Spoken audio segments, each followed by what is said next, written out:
बरसात की एक काली रात थी। आसमान में बिजली चमक रही थी और तेज हवाएं पेड़ों को झकझोर रही थी। उसी रात आदित्य अपनी कार से एक सुनसान रास्ते पर गुजर रहा था। अचानक उसकी कार बंद हो गई। उसने कई बार स्टार्ट करने की कोशिश की, पर कार ने जवाब दे दिया। मोबाइल नेटवर्क भी गायब। मजबूर होकर वो मदद ढूंढने के लिए आगे बढ़ा। कुछ दूर चलने के बाद उसे एक पुरानी टूटी फूटी हवेली दिखाई दी। हवेली का मुख्य दरवाजा आधा खुला था, जैसे कोई उसका इंतजार कर रहा हो। हेलो, कोई है? आदित्य ने डरते हुए आवाज लगाई। कोई जवाब नहीं। जैसे ही उसने दरवाजा धक्का दिया, दरवाजा अपने आप खुल गया। अंदर घुप अंधेरा था। अचानक पीछे से तेज हवा का झोंका आया और दरवाजा जोर से बंद हो गया। धड़ाम! आदित्य चौंक गया। उसने पलट कर देखा, दरवाजा बंद था और हैंडल हिल भी नहीं रहा था। अंदर एक लंबा गलियारा था, जिसके अंत में एक बड़ा आईना लगा था। आदित्य धीरे धीरे आगे बढ़ा।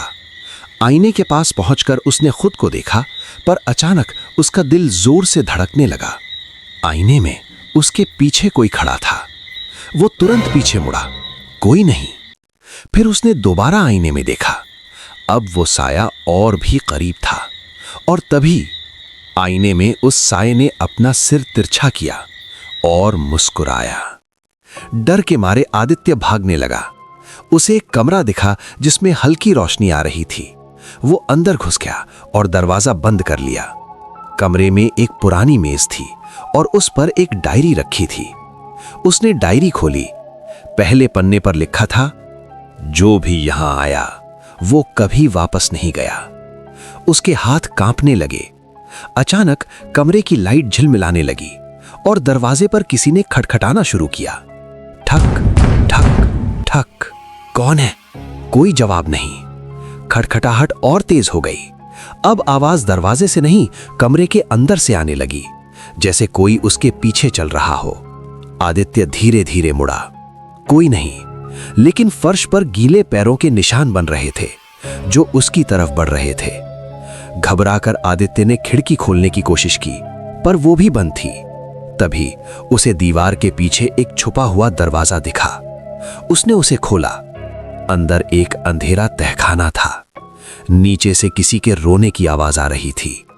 वो धीरे धीरे नीचे उतरा और जैसे ही आखिरी सीढ़ी पर पहुंचा, उसने देखा एक लड़की जमीन पर बैठी रो रही थी।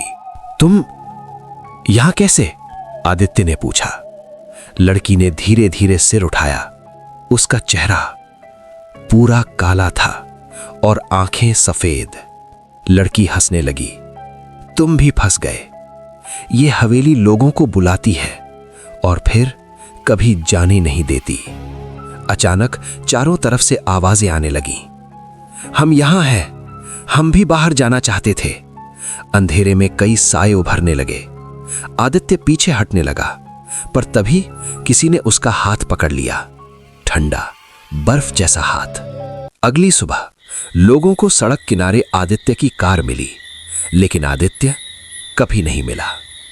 और कहते हैं, अगर कोई उस हवेली के पास से गुजरे तो उसे एक आईने में एक नया साया दिखता है, जो मदद के लिए हाथ बढ़ा रहा होता है।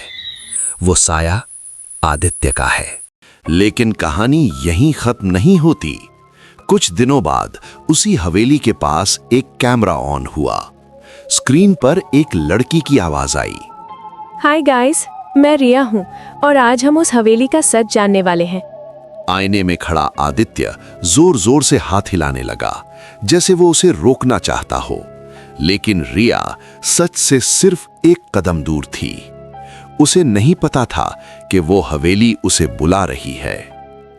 खूनी हवेली पार्ट 2 का लिंक इस वीडियो के डिस्क्रिप्शन में दिया गया है। अगर आपको ये कहानी पसंद आई तो लाइक जरूर करें। तो ऐसी और रोमांचक कहानियों के लिए आपके अपने चैनल फन दास्तान स्टूडियो को जरूर सब्सक्राइब करें।